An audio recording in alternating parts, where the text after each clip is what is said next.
ഞാൻ വളരെ കുട്ടിക്കാലം മുതൽ അടുത്തറിയുന്ന നേതാവാണ് ശ്രീ അച്യുതാനന്ദൻ. ഞങ്ങളെ ഒരു ജില്ലക്കാർ എന്നുള്ള നിലയിൽ മാത്രമല്ല, ആലപ്പുഴയുമായി ബന്ധപ്പെട്ട എല്ലാവർക്കും അദ്ദേഹവുമായിട്ടൊരു നല്ല വൈകാരികമായ അടുപ്പമുണ്ട്. ആദ്യമായി ഞാൻ അദ്ദേഹത്തെ കാണുന്നത് ഞങ്ങളുടെ നാട്ടിലൊരു പൊതുയോഗത്തിൽ വരുമ്പോഴാണ്. ഇന്ന് കാണുന്ന VS അല്ല, നന്നായി തടിച്ച് നന്നായി ഉച്ചത്തിൽ സംസാരിക്കുന്ന ആളായിരുന്നു. അങ്ങനെ ഒരു ആലപ്പുഴക്കാരൻ എന്നുള്ള നിലയിൽ പലപ്പോഴും ഞങ്ങളോടൊക്കെ വളരെ സ്നേഹവും വാത്സല്യവും അദ്ദേഹം കാട്ടിയിരുന്നു.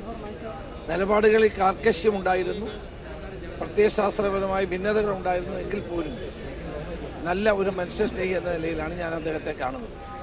നല്ല സൗഹൃദം, കാണുമ്പോഴൊക്കെ നല്ല സൗഹൃദം അദ്ദേഹം പുലർത്തുമായിരുന്നു. കാണുമ്പോൾ നമുക്കൊരു പരുക്കനാണെന്ന് തോന്നുമെങ്കിലും അടുത്ത് പെരുമാറുമ്പോൾ അദ്ദേഹത്തിൻ്റെ മനഃശുദ്ധി, അദ്ദേഹത്തിൻ്റെ മനസ്സ് നമുക്ക് വായിച്ചെടുക്കാൻ കഴിയും. അങ്ങനെ ഒത്തിരി സന്ദർഭങ്ങൾ എനിക്ക് ഉണ്ടായിട്ടുണ്ട്.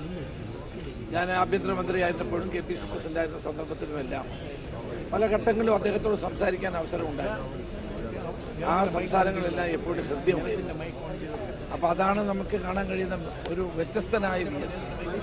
അപ്പോൾ അതുകൊണ്ട് തന്നെ ആ സ്നേഹവും വാത്സല്യവും ഒക്കെ അനുഭവിക്കാനുള്ള അവസരം ഉണ്ടായിട്ടുണ്ട് എന്നത് എന്നെ സംബന്ധിച്ചിടത്തോളം എന്ന് ഞാൻ ഓർക്കുന്ന ഒരു കാര്യമാണ്. തീർച്ചയായും അദ്ദേഹത്തിൻ്റെ വിയോഗം നമുക്കൊരു നഷ്ടം തന്നെയാണ്.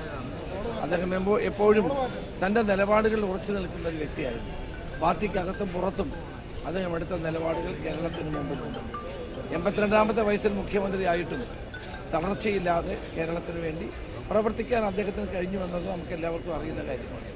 തീർച്ചയായും ഈ വിയോഗം നമുക്കൊരു നഷ്ടമാണ്. ഞാൻ ഈ സന്ദർഭത്തിൽ ആദരാഞ്ജലികൾ അർപ്പിക്കുന്നു.